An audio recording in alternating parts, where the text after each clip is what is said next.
Thanks to everyone who's come here today for what's an important meeting, because we face a very serious challenge. A challenge from the United Kingdom Independence Party, UKIP. UKIP is playing a very dangerous role inside British society. It's entrenching racism, it's targeting immigrants, and it's directing people's real fears about lack of jobs, poor housing, and low wages, and an unaccountable political elite away from the real culprits and towards scapegoats. Principally immigrants, but also towards LGBT people and other minorities in society. It's a racist and homophobic party that poses as the champion of suffering voters, but serves to divide and attack the working class. This is a crucial role that it plays on behalf of big business and profit. It plays the role of dividing people and preventing them, fighting back in a united way against the real enemy, the bosses, the rich and the politicians who support them. That's why on the 27th of September, we're all going to Doncaster to demonstrate at UKIP's conference. So put the date in your diary, BlackBerry, iPad or whatever, and start organising now to get the biggest number of people to come with us, trade unionists, campaigners, anti-racists, students, LGBT groups, whatever, to show Farage that he is not the representative of the People's Army. He is a racist, homophobic party leader, and we're not going to allow him to dominate the political environment. There's no doubt it is a racist party, by the way. I know people sometimes try and avoid this. David Cameron, of course, tried to avoid it. Ed Miliband tried to avoid it as well. But when, just before the European elections, Farage said, I was asked, if a group of Romanian men moved in next door, would you be concerned? And if you lived in London, I don't quite about London, but anyway, if you lived in London, I think you would be. Now that's, honestly, that's an obvious racist comment. If a black person moved in next door, would you be worried? Yes, that's an obvious racist comment. If a Romanian moved in next door, would you be worried? Yes, that is a racist comment. And of course it followed the speech he made at the UKIP conference in February, where he said that Britain was becoming a foreign land. In scores of our cities and market towns, this country, in a short space of time, has frankly become unrecognisable. Whether it's the impact on local schools and hospitals, whether it's the fact in many parts of England you don't hear English spoken anymore, this is not the kind of community we want to leave to our children and grandchildren. A clear attempt to say that Britain is being polluted by people from abroad. Let's be clear, we celebrate the fact that people have come from all over the world to Britain. There is nothing more enriching for a culture, for a working class movement, for a population generally, than to be lucky enough to have had people to come from all over the world making Britain a better place. And it's very important that we insist against UKIP on that understanding of what's happening here, because they're trying to create a big anti-immigrant party along the lines of those in other parts of Europe. Parties that begin around the question of Europe and then push out to a wider assault upon workers' rights and upon the ability of people to organise against big business.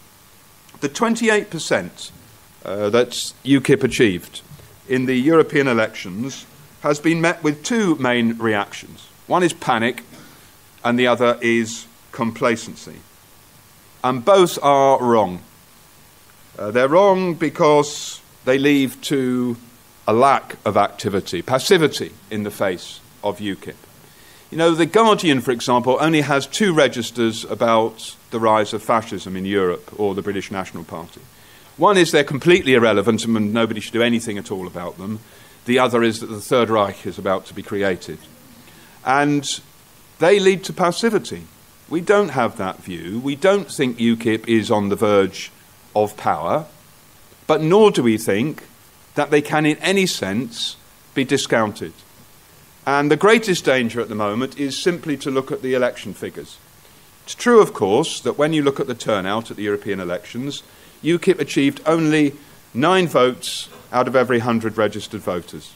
9% out of every 100 registered voters. That doesn't sound terribly worrying. And if you look in many parts of Britain, particularly in London, but also in other big cities, in Birmingham, in Liverpool, and Manchester, in general, UKIP didn't do very well in those places. But that would be a very, very serious mistake, because it doesn't understand the way that UKIP is, first of all, beginning to penetrate into some working class areas, and secondly, that the main danger from UKIP is not simply electoral. It's about the way that it transforms the whole of the political debate. Firstly, on the question of who votes for UKIP. There's lots of different studies about this, and they have slightly different results. But let me take 2 of the biggest studies. There was a poll by that Lord Ashcroft bloke, who's a Tory multimillionaire who spends vast amounts of his money on doing polling in order to try and help the Tories, but nonetheless it's quite useful. He did a huge survey after the 2014 Euro elections, and it showed that of those who voted for UKIP, 50% had voted for the Tories at the 2010 general election, 20% for the Lib Dems, and 15% for Labour. It confirmed in many ways a survey that Peter Kellner, the political pundit for YouGov, did of a review of the literature, which showed about the same figures. Just over half the people voting for the Tories, and about 15% in Kellner's survey had previously voted for the Labour Party. So it is true that, in general, the UKIP is collecting votes who previously had gone to the Tories or, in quite a number of cases, to the British National Party. Because of the work of Unite Against Fascism, the BNP has been hurled backwards. It's a great achievement of Unite Against Fascism and the people that have worked inside with UAF. Those votes have to go somewhere, and a large proportion of them have gone to UKIP. We know that UKIP has numbers of ex-fascists inside it, or continuing fascists in some cases. Doesn't mean that UKIP is a fascist party, but there's no doubt that large numbers of its votes have gone to UKIP. Because of this fact, that the majority, not all, the majority of votes for UKIP are former Tory voters, some people on the left think that UKIP might possibly be quite a good thing, that it's playing a useful role. Because by dividing the potential Conservative vote, it is opening the gates of 10 Downing Street to Ed Miliband. If they vote for UKIP rather than the Tories, that means the Tories will lose the next general election. Hurrah, Labour will then come to office. It's an extremely dangerous notion for 2 reasons. Number one, UKIP will not simply take Conservative votes. I mean, even if one has a brutally narrow electorist conception of this, UKIP threatens the Labour vote as well. Why? Because, of course, by moving the whole political debate rightwards, it therefore encourages people into more reactionary politics and normalises and sanitises right-wing views, all of which will encourage people not to vote for the Labour Party, but to vote for the Conservatives or worse. The second thing is you can already see in some areas UKIP getting large numbers of votes in working class areas, areas that normally vote Labour in very large number. Even in Sheffield, where Maxine stood, UKIP actually did quite well in a whole number of working class areas. They may not have won many seats, but they did extremely well in a number of areas. And that's a threat to the vote in the future. But just look at the figures. Working off the European election figures, in Ed Miliband's Doncaster North parliamentary seat, UKIP took 34% of the vote. In Yvette Cooper's seat of Normanton, Pontefract and Castleford, they took 25% of the vote. In Ed Ball's seat of Morley and Outwood, they took 23%. They matched Labour across the whole of Barnsley, and they took 10 councillors, as we know, in Rotherham. In other words, these are areas of rock-solid working-class voters, some of whom have been fooled into voting for UKIP. Now, there is a number of analyses which seem surprised that workers could vote for a right-wing party. This shouldn't actually wholly surprise us.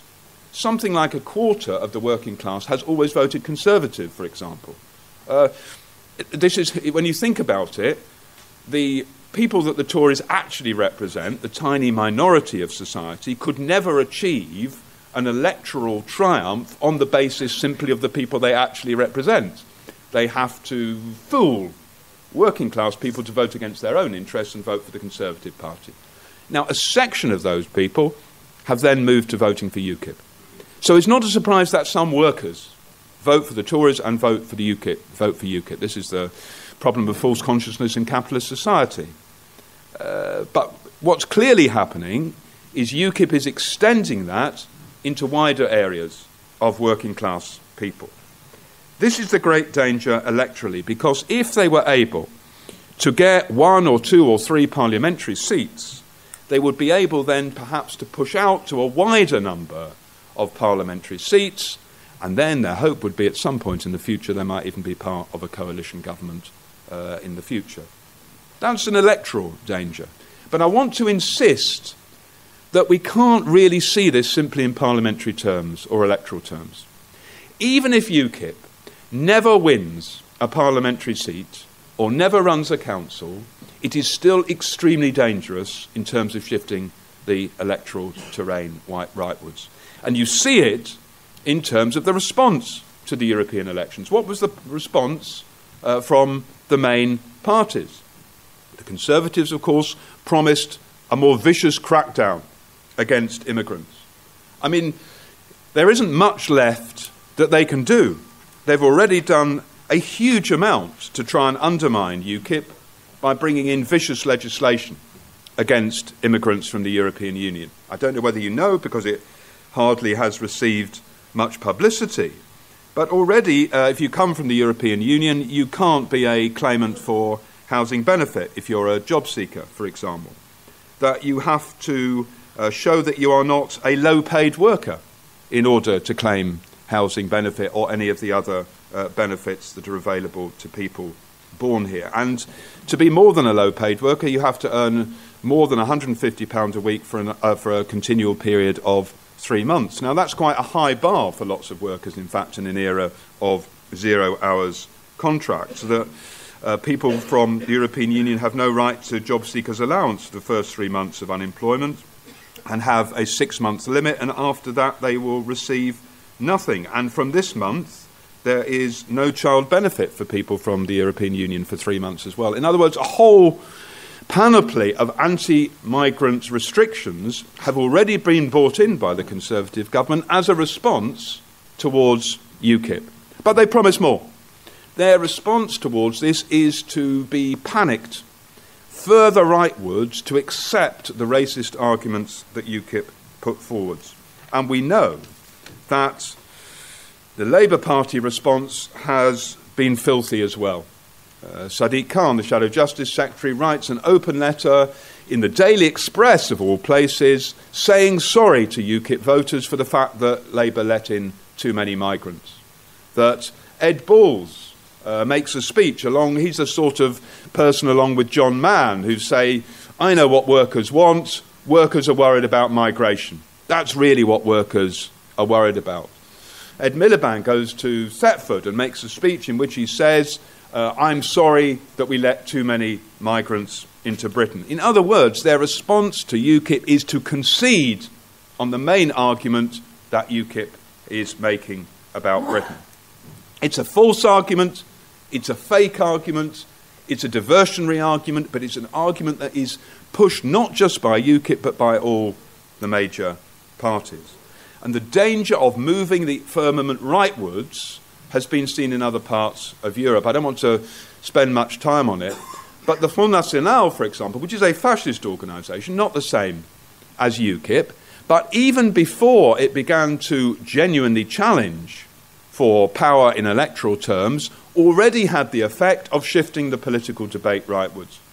The Front National's first election breakthrough came in 1983 as a result of a coalition with the Tories, with one of the right-wing parties in France, which, because of the fact that it supported it in Dreux, enabled them to obtain a foothold. And the response of the main parties to the Front National getting some council seats was to accept the most brutal anti-immigrant rhetoric. So Charles Pasqua, for example,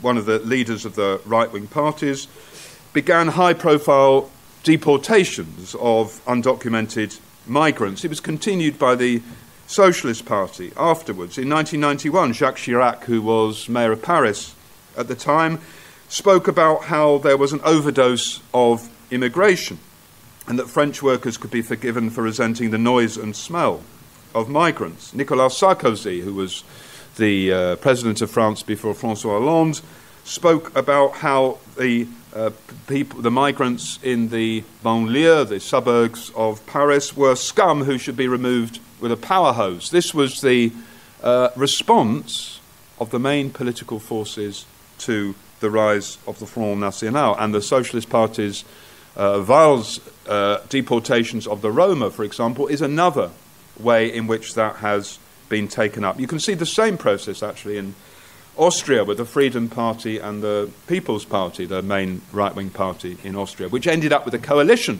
between the Freedom Party and the People's Party, after the Freedom Party actually won more votes than the main right-wing party did. This is the real danger of UKIP at the moment, that it is playing on the right-wing mainstream and pulling politics further to the right. And that must mean more racist attacks, more acceptance of anti-immigrant measures, more division inside the working class, less opportunity for people to fight back against the bosses and the state. We need to understand how UKIP has grown.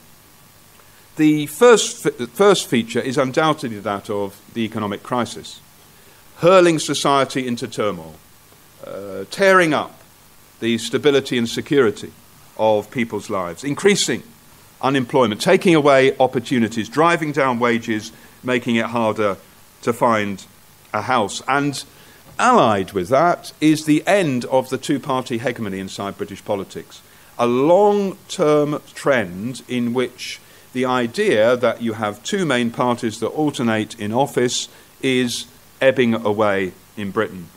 In 1951, the combined vote of the Tory and Labour parties in Britain was 97%. That's how many votes they took between them of the British population. Today, they'll be lucky to get 2/3 of the vote between them. The old certainties in politics are breaking up. Clearly on the right at the moment. Let's hope in the future they'll break up more on the left as well. But something is going on here which is eroding the idea that people vote for one of the two main parties and all that happens. This has assisted UKIP. The second issue is clearly that of immigration. Of course, UKIP centre policy is the European Union. The European Union, opposed, of course, not because it is the implementer of austerity and capitalist policies as part of the Troika, which is the reason why we oppose the European Union, but because it's un-British, it's ruled by the foreigners, and because it breaks down the opportunity to put up obstacles to immigration. That's the point of the European Union is a central element in what UKIP talks about. But actually, when you analyse UKIP voters, that's not the issue that they regard as the most important issue. The issue they regard as most important is immigration. And there's no doubt this is what's enabled UKIP to grow in the recent period. Now, there's a very important argument here. The argument is they did not create on their own the furore over the question of immigration. They are building on what has been done by the major parties.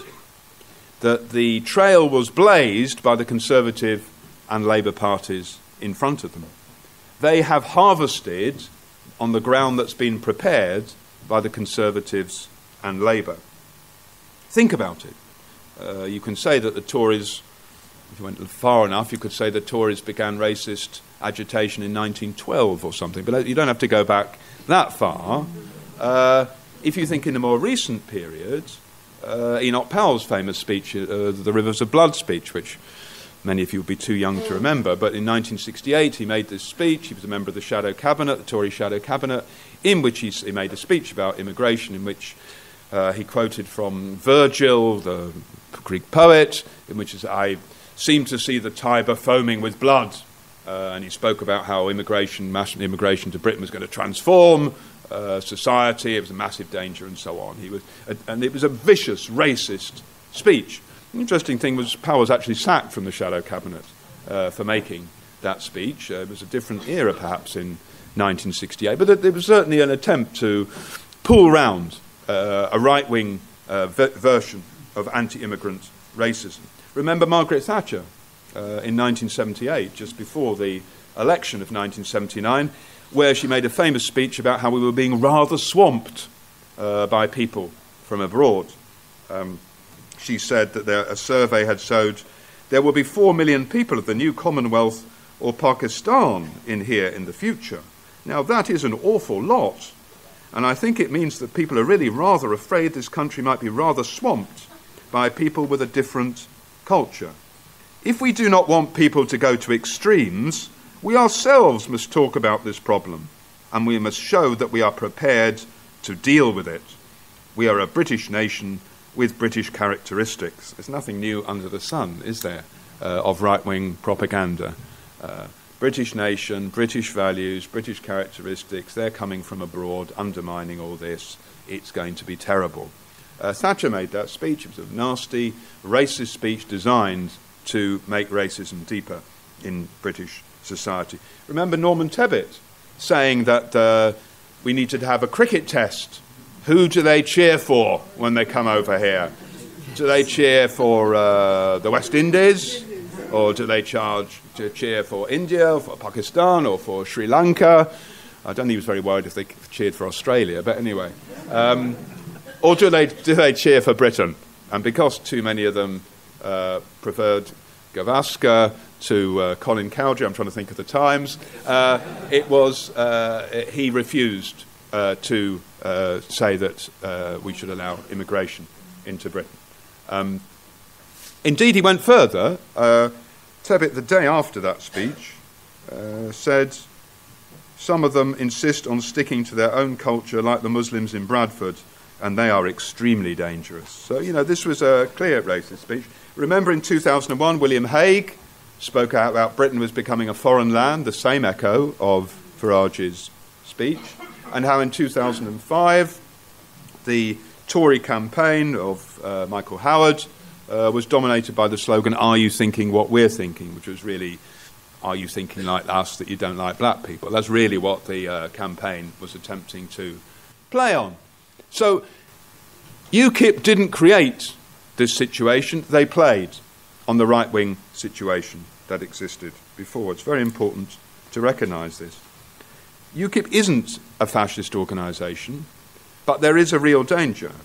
There is a real danger that the growth of UKIP can have an effect of normalising racist politics and of encouraging the growth of genuine Nazi organisations. That there can be a sense of succession, that they prepare the ground later for the growth of a genuinely large Nazi movement, and of simultaneous interaction between the two, that UKIP becomes a breeding ground for Nazis. It's a place where Nazis can gather and organise, and it's a place where the one party can be followed by the other. So it's not a Nazi organisation, but we shouldn't underplay the role it can play in pushing forward the possibility of a resurgence of the Nazis. Another factor building UKIP is the idea that it's an outsider party. This is what I mean when I talk about a populist party, that it claims to be an anti-elitist party of the masses against the elite. Fake outsider party, but that's what it attempts to put forward.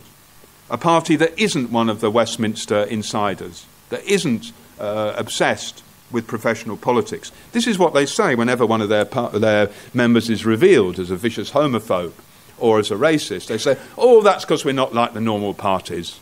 We don't really have the opportunity to find out what people think before we make them a candidate.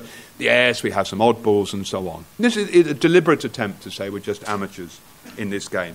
And we're not in the pockets of the trade unions or big business. The truth is that UKIP is a party funded by millionaires that serves the bosses.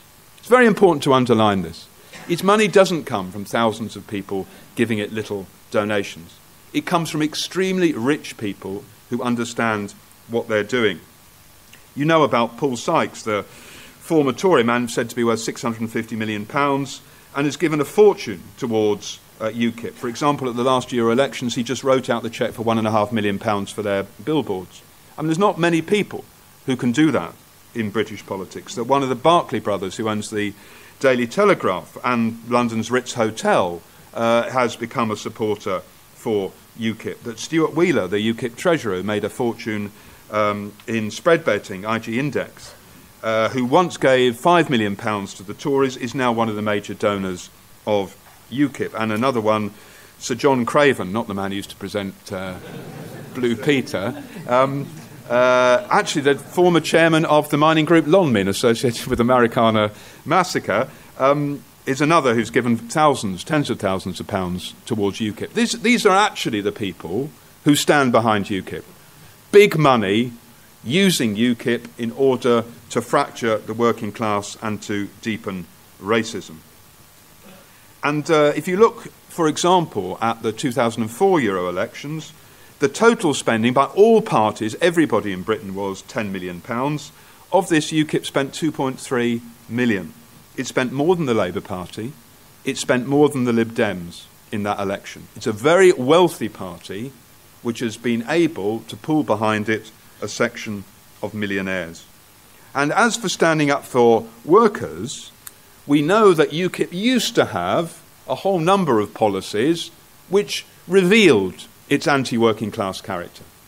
For example, that it wanted £77 billion more cuts than the Tories did, that it wanted to push through the almost total privatisation of the National Health Service and the education system, that it wanted a flat rate of tax so that someone on £10 million a year would pay the same rate of tax as someone on £20,000 a year.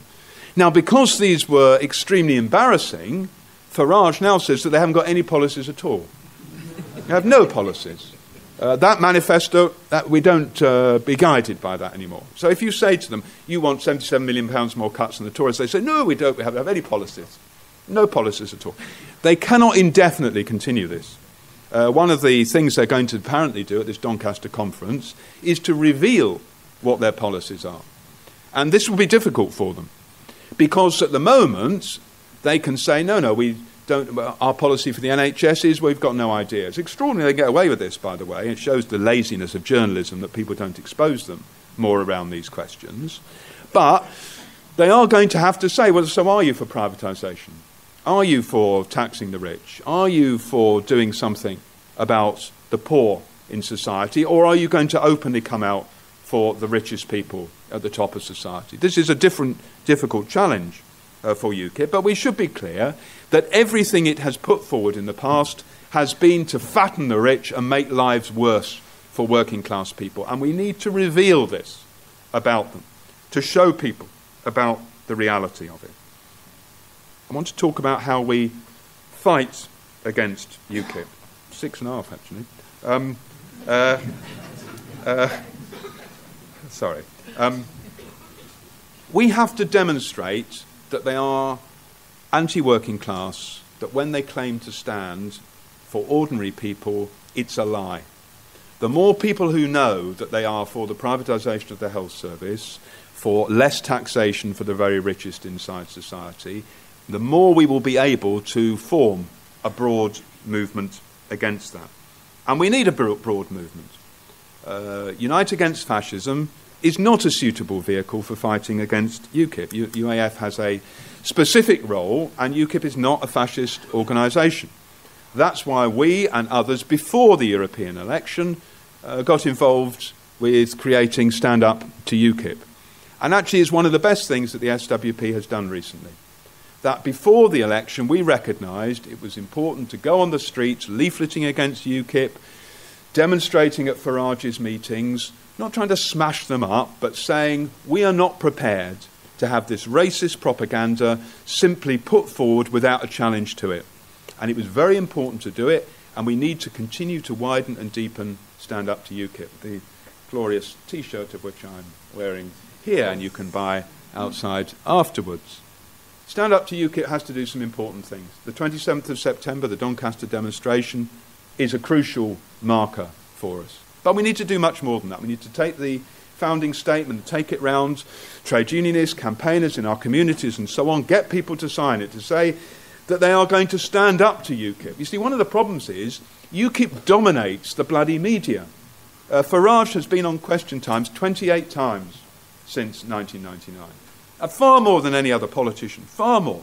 And there's hardly a political programme where it's generally Farage, but sometimes some other UKIP stooge, is up pushing out their views. They get far more propaganda than their electoral performance dictates. They got much more around the European elections. In fact, the local elections was greatly ignored by most of the media because they were obsessed with UKIP.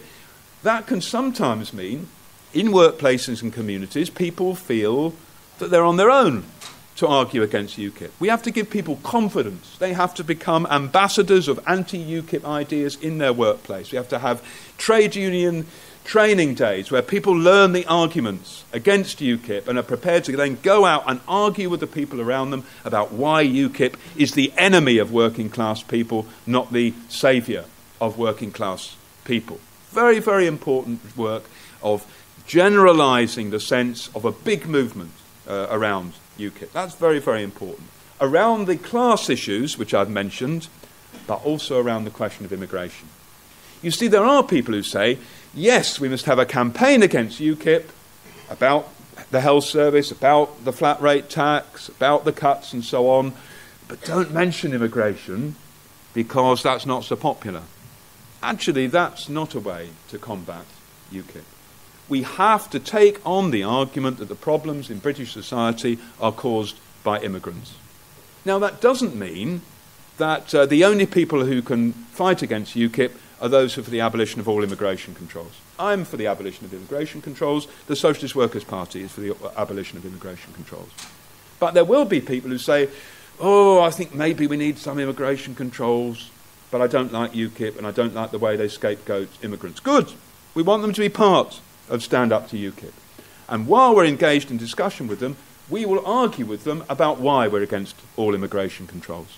But we want a big movement, and the truth is we can't get a big movement simply on the basis of people who are against all immigration controls.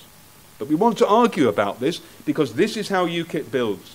People who are seduced by the argument that immigrants are the problem in British society are much more likely to be pulled towards voting for UKIP. And genuinely to undermine them, we have to smash them and win the argument that immigrants and asylum seekers are welcome to come to Britain. We need that big movement. But we also need something else. You see, UKIP is playing upon real fears that people have about their lives in Britain. There's a section of UKIP voters who used to vote for the Labour Party who could be won to a radical left-wing critique of British society. Not all of them, by any manner of means. I'm not suggesting that. There are plenty of people who are never going to vote for anything except reaction in British society, whether in a blue rosette or a purple rosette or a, what's the BNP's rosette? A Union Jack rosette, black rosette. That's the truth. But there is a section of UKIP voters who could be won to a genuine left critique of British society because they feel the Labour Party has abandoned them, and they're right, and they feel that they're suffering low pay and bad housing and their kids don't have a future, and they're angry against the political elite, and they feel that UKIP is a protest against all that. Now, they're wrong, but they have to be pulled to understand the role of UKIP, but also to understand that we need to organise as a left alternative to the present political setup. And therefore, the other thing we need is class struggle, is fight backs, is the campaign against the bedroom tax, is a socialist alternative to the society around us. On the 10th of July, I can guarantee you there were very few people who stood on the picket lines outside the local government offices or the schools or the civil service offices and said, do you know, I think the problem is not David Cameron, the problem is the migrant worker that I'm standing next to. Of course they didn't. Of course they didn't. It's when things are going upwards that people unite and feel strong. That was one of the reasons why the calling off of the pension strikes in 2011 was a disaster. Not just because it reduced our ability to fight austerity, but because when there isn't a positive alternative, the despairing and divisive policies have much more of a hearing in society.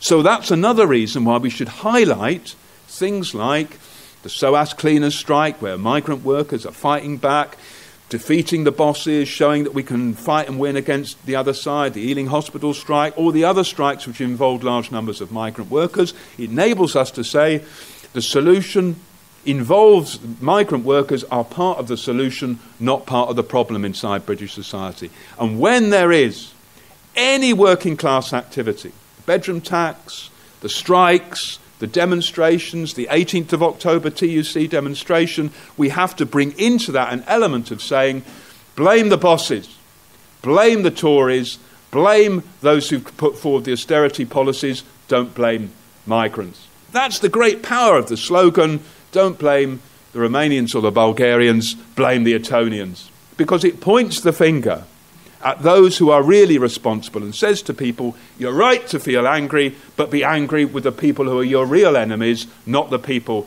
who are your fake enemies. If we do these things, I'm pretty sure that we can get a movement which stops the growth of UKIP. And one of the great factors that will come out of that will be also to undermine racism and anti-immigrant ideas more generally, whether they come from UKIP, whether they come from the Tories or from the Labour Party leadership. Thank you.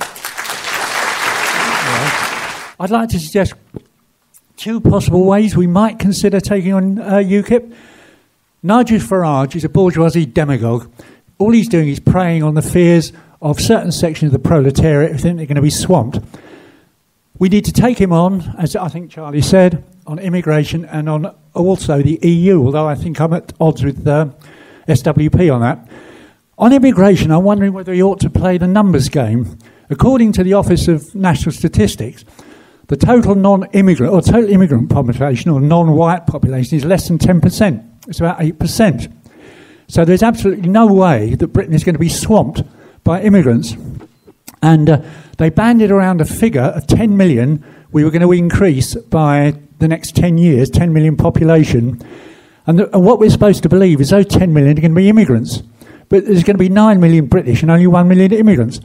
So I don't know whether there's an avenue there for attacking them on immigration, just using numbers. You've got to use the numbers game. I'm convinced of that. Second thing, the EU. He wants us out of the EU. As Charlie said, they are a right-wing organisation.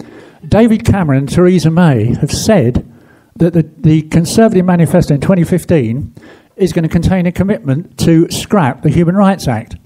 Undoubtedly, Nigel Farage will do the same thing. He will scrap the Human Rights Act, so perhaps there's an avenue there for taking him on and getting it over to the people that voting for something like UKIP is going to relieve them of their human rights that the Labour Party and the left fought for all those years, and which we finally got when Labour came in what was it, 1997. So I think there's loads and loads of ways we can take on UKIP. I think possibly those are two of them. Play the numbers game with immigration. There is absolutely no danger of getting swamped by immigrants. And secondly, the danger of leaving the EU. We possibly could lose our human rights. So I don't know whether those are two avenues which we should consider. Thank you. After this woman is the man just there, followed by the woman there. The ruling classes in their own social circles and family structures are not actually inherently racist. We all know this. They stir racial hatred by inventing deviously employed lies and deflect the blame from themselves. Isn't it about time that we pointed out to UKIP EDL, Britain First and BNP supporters, that our so-called pure British ruling classes, for example the royal family, peers and senior politicians, are almost entirely of mixed European families and lineage. For example, Prince William's genetic makeup is as follows: English, German, French, Armenian, Scottish, Irish, Hungarian, Dutch, Danish, Welsh, Belgian, Swedish, Swiss, Lithuanian, Russian, and more besides. This is a nation built on immigration, entirely populated by mixed heritage immigrants. And in the opinion of this second generation white, mixed, Irish, European immigrant, this nation belongs to immigrants.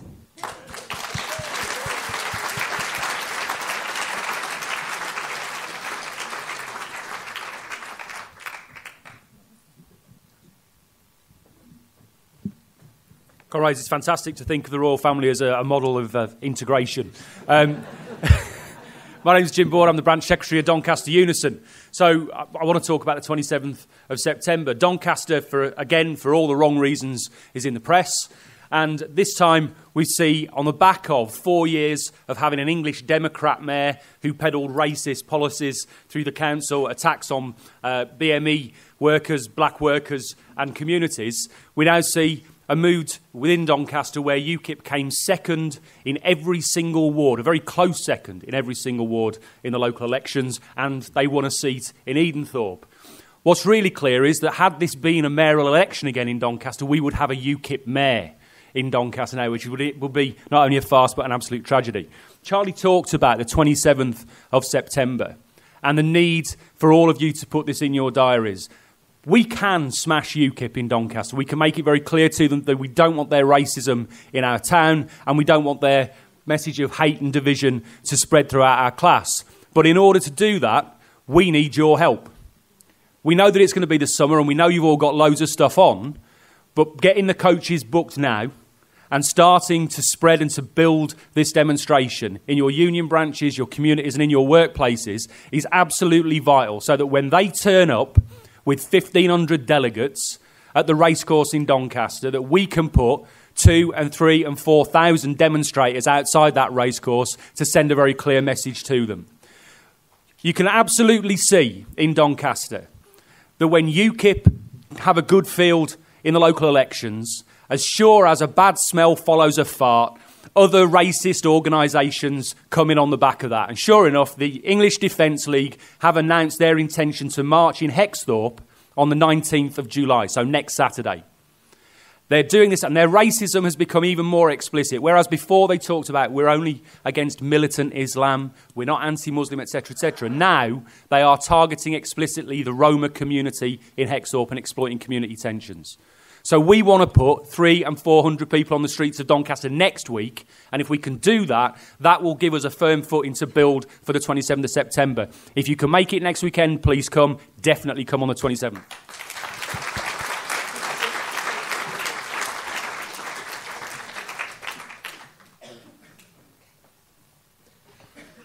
Hi, Retta Moran from Manchester.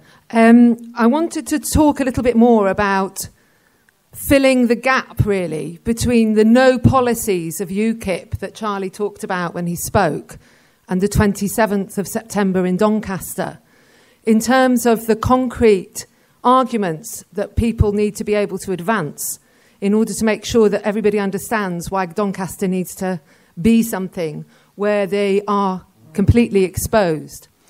And I just want to offer one example of something that's happened this week in Bolton.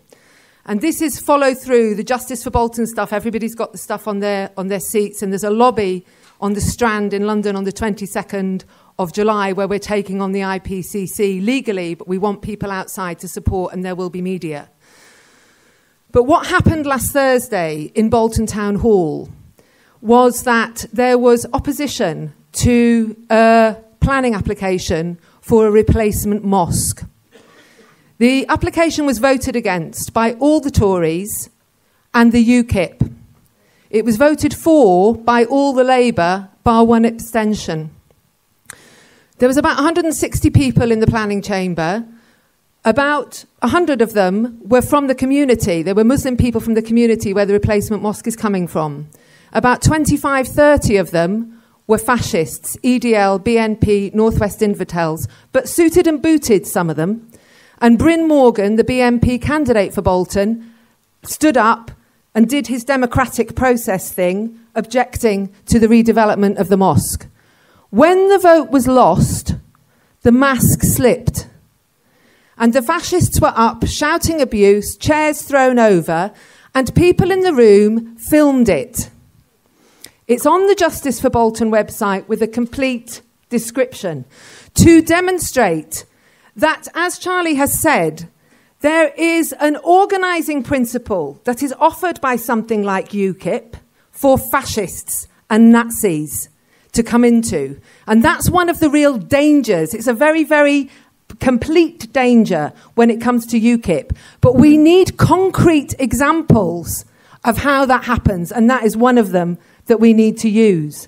So it's absolutely vital that we don't step away ever from anybody who fudges the argument around the relationship between the racism of UKIP and the pathway to fascism that the organising principle of UKIP can represent for some of those deeply alienated young EDL Bolton lads who were prepared to try and terrorise in the seat of democratic power in Bolton last week. This morning, a fascist has been arrested in Bolton because of posting threatening materials on Facebook. So it does move, but we have to do it in practice. And I just want to say, please read that. We need London people to come outside of the courts, and we need support for the Justice for Bolton. It's 4 years on. Protesting against racism and fascism will never be a crime. Thank you.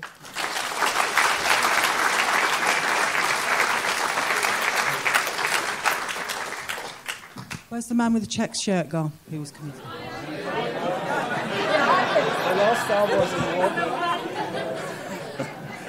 Hi, I'm Brian Green, Chair of Left Unity in Norwich, the spiritual heartland of UKIP, because some of you may or may not be aware that up to 50% of the electorate support in regions of East Anglia support UKIP.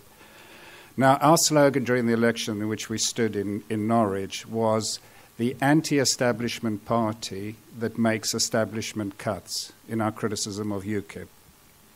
And for that, we gained a great deal of exposure. We had half a page in the city newspaper, a third of the page in the regional newspaper. And we got a lot of coverage for this argument. Now, how were we able to make that argument? Because uniquely, UKIP has got 13 councillors in the county. And Labour formed a coalition with these 13 UKIP councillors in order to retain control of Norfolk County Council, during which time they made £198 million worth of cuts, supported by all the Liberals and 2 Green councillors. That £198 million of cuts reduces the county's spending to 48p in the pound. And our electoral literature didn't hide the fact that this was going to kill hundreds of people in the county, because you cannot run a council on 48p in the pound. So we made this during our literature. Now, during the election campaign. Now, the second thing I want to discuss is there is not an equal sign between xenophobia and racism. There is an arrow pointing from xenophobia to racism, but there is not an equal sign. And it's important to draw this distinction because we apply it to the distinction between those who vote for UKIP and UKIP itself. And we spoke to hundreds and hundreds of people during the electoral campaign, and it was clear that there was a whole section of the people who voted for UKIP who were doing it as a protest vote. And what did we put in our electoral material? We said the problem isn't immigration, The problem is lack of international investment. And we cited the figures, the $32 trillion that are hidden in tax havens. I was on the radio and I actually made the BBC laugh, which is quite unusual, by saying that in the old days we hid our money under mattresses. Now the rich have got so much money they hide it under islands. They need whole islands to hide their money. And we spoke about the 10 trillion that is sitting idle on the balance sheets of the international, the global corporations, and who knows how much. And that this, in the language of workers, this translates into a lost 500 million jobs. And if the capitalist system did invest productively in jobs, people wouldn't have to go from country to country looking for work. And we made those arguments. They were understood. It is possible to show what the real cause of the crisis facing humanity is today. It is a capitalist system that can no longer productively spend the economic surplus generated by this mode of production.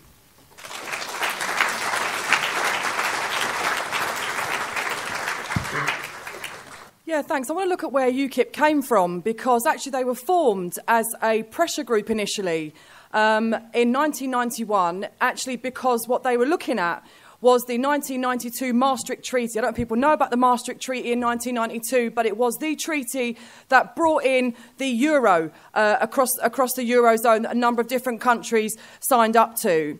UKIP were formed then to be a pressure group around the question of the Maastricht Treaty. But I don't know whether people also remember that the Maastricht Treaty absolutely split the Tory party. People may remember that John Major's government from 1992 onwards was really plagued by the question of the euro, and still to this day we see inside the Tory party the split between the Eurosceptics and the pro-Europeans inside there as well. What is this a political representation of? It is a representation of the British ruling class who are split because they have different economic interests, some of whom believe they are stronger in Europe and some of whom believe their trade and imperial interests actually lie outside of Europe. It is therefore a fundamental question and split inside the British ruling class that is not going to be resolved quickly.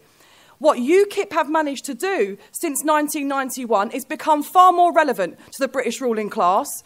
It's no longer the days of Robert Kilroy Silk, who we all knew was a total joke and got joke votes. Actually, these people now, and if you look back to last summer, what UKIP were doing, they were holding meetings in the City of London with brokers, with bankers, with British business people, actually, again, wooing them and pulling them towards UKIP as being the party that could start to really pressure and represent them inside the European Union. And so it's not just that UKIP are pro-establishment, they are absolutely part of the establishment. They represent a section of British capital who are not going to go away. And actually, when you think about the fact that the British ruling class can be split over questions like that, there are some other questions they are not split over at all.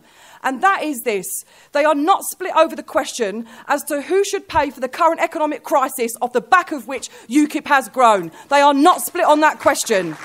The second question that they are not split on is the question of racism. Every single one of them, and bloody Labour to their shame, has been running up to catch up with UKIP and follow their racist and disgusting agenda. And actually you can see that UKIP are part of a European-wide reaction.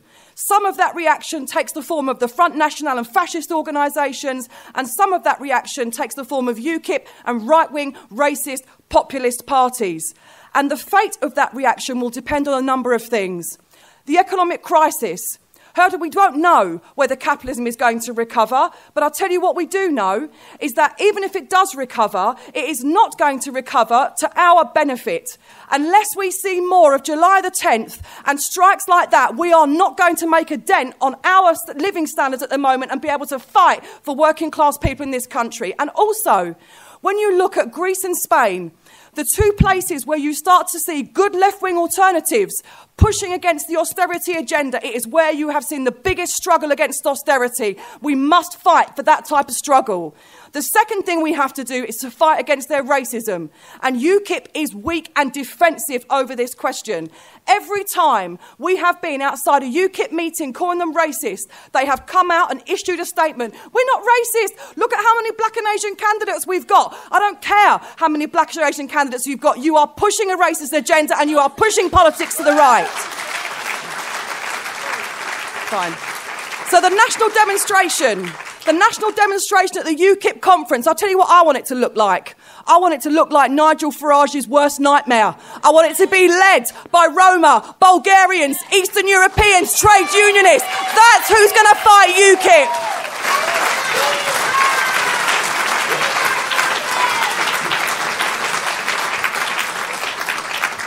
Hi, I'm Rob Tennant, Edinburgh SWP. Just a couple of things to say about situation in Scotland with UKIP and the danger of complacency, because a hell of a lot of the left thought before the European elections we're different up here. There's no much racism, we're not as racist, we're more left wing and so forth and everything like that. But we didn't say that, but we were out quite clear the campaign on both the racist and the anti-austerity position.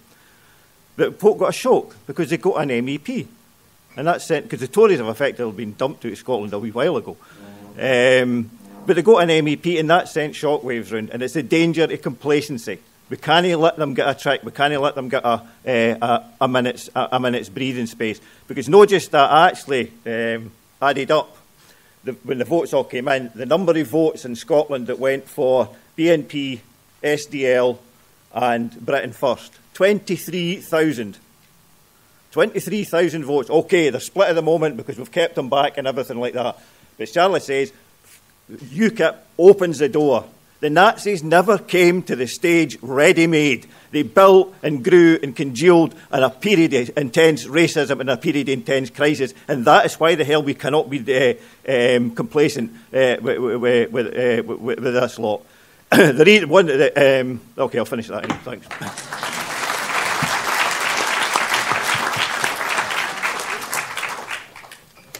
At the moment, we're seeing a cross-fertilisation across the whole of Europe about, you've got racist populists, and I think it's very important that we define what UKIP is. It is not a Nazi party, and we have to use the right tools in order to stop them. We're seeing a cross-fertilisation of these ideas. You see Geert Wilders, Le Pen, and UKIP all trying to decide if they should talk to each other. But the most important thing we should understand is they're nervous about doing it.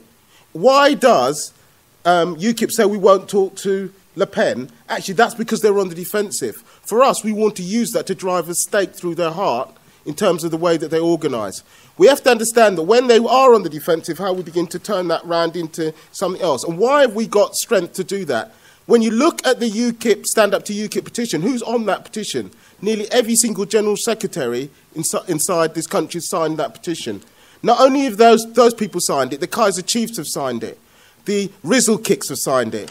When UKIP said we've got a problem inside why we didn't win in London is because people that are young, educated, culture, like music, like stuff like that won't support us, that's another weapon for us in terms of talking about breaking them down. That's a position that puts them on the defensive, and we should understand that. We also have to understand that inside Labour there's a row going on. It is not true that the right wing have absolutely won this argument. It's open. It's the reason why Diane Abbott is saying that she wants to fight this. It's the reason why people like Ian Lavery, why MPs are saying that they want to oppose it. We have to understand how to harness this in order to make a difference that on the demonstration that we can mobilise all those forces into making sure the thing. And Farage has a strategy. You see, Farage wants to be inside Westminster in order to hold the whip hand over what happens if there's a coalition government. That's what he has a strategy. Therefore, we have a counter-strategy of making sure that in all those other places that he doesn't actually win, and we can talk about breaking him. And part of breaking him is also breaking the space which I believe he will open up to the fascists if he does it. We should never forget who invited Geert Wilders to this country to show the film Fitna. It was a UKIP, lord. Who invited the EDL to oppose their first demonstration about mosque inside the black country?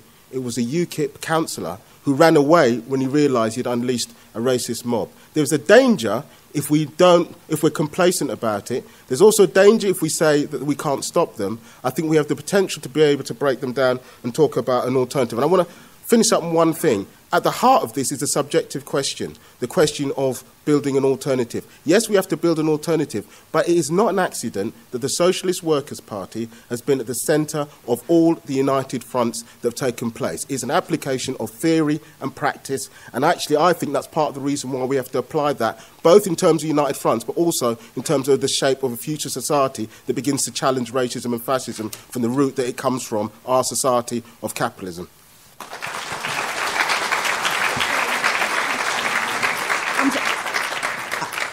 I'm afraid that this is going to be the last speaker. I can't get any more people in. There's literally loads of you, but sorry. Okay, Phil Turner. I want to talk about Rotherham because I work in Rotherham. People may have seen that UKIP won 10 council seats in the election, which I think the most across the country. And, I think when we talk about why that happens, I think we have to see how Rotherham, was the centre of the steel strike in the 80s. It was the centre of the miners' strike in the 80s. How is it that UKIP are, as Charlie was saying, beginning to penetrate some of those working class areas? Rotherham is a very poor place, been abandoned almost entirely by Labour. Labour's failed to lead a fight. The trade unions have failed to lead a fight. At the same time, they've pandered to racism, pandered to the arguments on immigration. So therefore, there's a huge vacuum that's opened up, which UKIP have filled. And I think, also, particularly in Rotherham, you've had a grooming scandal, which was badly handled, a fostering scandal, which was badly handled. You had the MP had to resign for fiddling his expenses, the Labour MP, Dennis McShane. And we also then had a candidate imposed on the constituency where an Asian councillor should have been the candidate, and they brought in someone from outside. You can go on, the litany of things there. But what I wanted to say is that you can actually turn that round. Initially, a lot of people were very panicky and very complacent. This idea that all white working class people are racist. So you have to take that head on, I think, and start to use the statement which Stand Up to UKIP has produced, where we've got different campaigners, miners from the Orgreave campaign, trade unionists, Labour councillors, MPs, trying to build up an atmosphere, really, where you change the climate. In the local paper, which I work on, letters have to challenge that all the time. And I think if we do that, we can begin to tackle what UKIP are about. But also, the last thing is July the 10th and the strike. We do need a fight. And on the 10th, it really did start to... We could win arguments when you're talking to people about why UKIP are about divide and rule.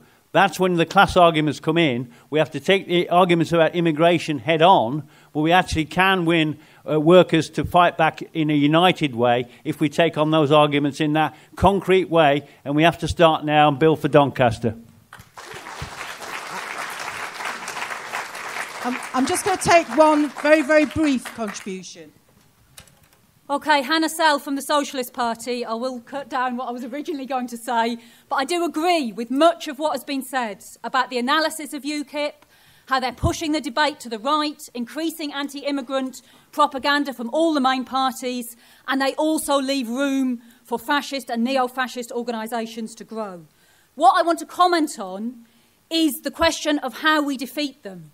Because it is also true, as many people have said, that there are a section of working class people who wrongly think the way to express their anger with the major capitalist parties is to vote UKIP. It's what the telly's telling them, and they're believing it wrongly and doing it.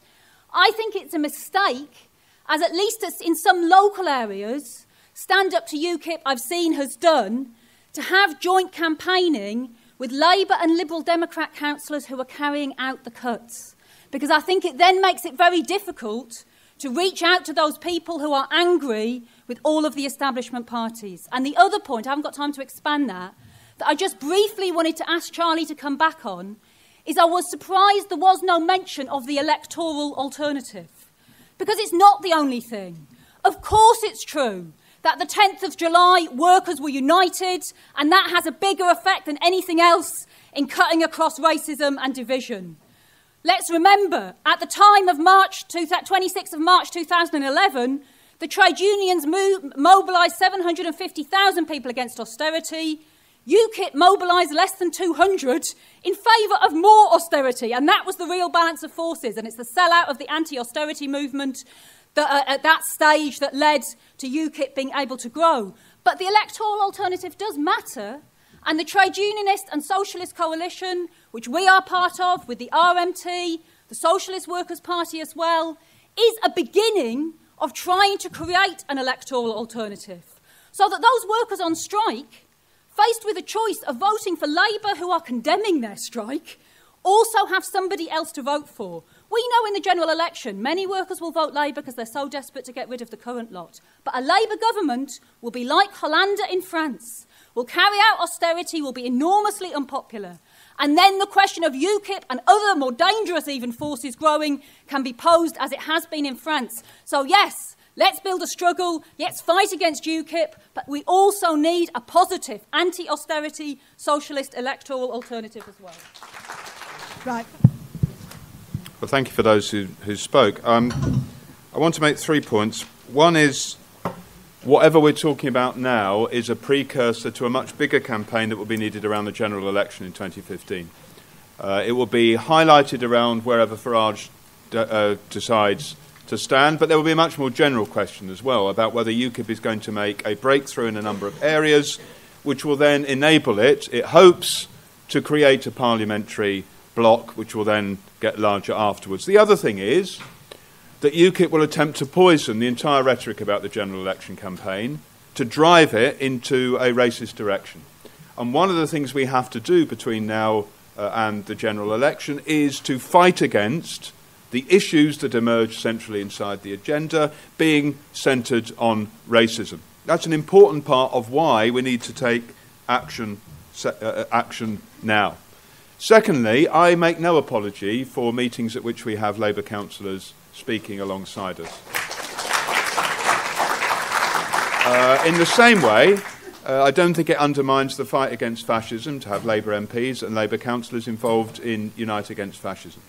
Of course it's true that we want to argue against the cuts. Of course it's true that Labour has, unfortunately, in large part, in terms of its leadership, gone along with the racism of anti-immigrant rhetoric. Of course it's true that we want to have a much better alternative to the Labour Party. But I want to involve the Labour Party in those discussions. If people are prepared to fight actively against UKIP, they are welcome to be part of Stand Up to UKIP, and we should involve them in it. And then in those meetings, we want to raise the questions of how UKIP grows, to point to the fact that it is precisely because there isn't people who stand up against the cuts, who are in positions in councillors and MPs, which will help those people to grow. But I want them to be in the room when that discussion is taking place. I mean, Hannah disagrees with us about whether the Labour Party and the Tory Party are now fundamentally different. I still believe that the Labour Party isn't the same as the Tory Party, and therefore those people are welcome on to take part. That doesn't mean, however, that we neglect the recognition that putting forward a positive socialist alternative is a crucial part of what we're doing. And I mentioned it inside the speech. The trouble is, in at least 500 constituencies, there won't be a Tusk candidate at the elections. We have to think about, therefore, a campaign which is broader than simply saying that Tusk is the answer. Tusk is a valuable and important part of the work that we're doing. It's something that we need to be involved in, and we in the SWP need to take seriously the question of standing numbers of candidates at the general election and also at the council elections that will take place on the same day.